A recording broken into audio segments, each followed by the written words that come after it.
We'll start this practice in a easy kneeling seated position. Now make your way gently down to your mat.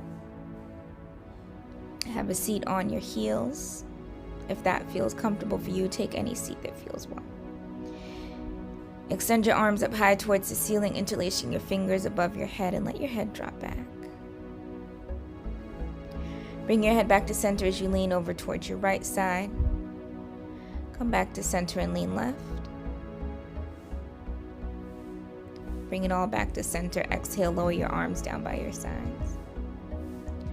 Have a seat on your bottom, bending your right shin in front of you. Left leg extends by your side. Lean over towards your left side.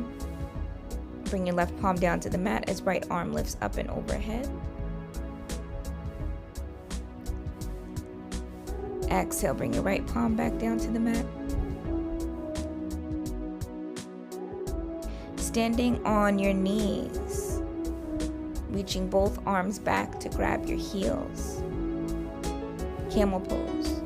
Press your hips forward. Slowly lift up.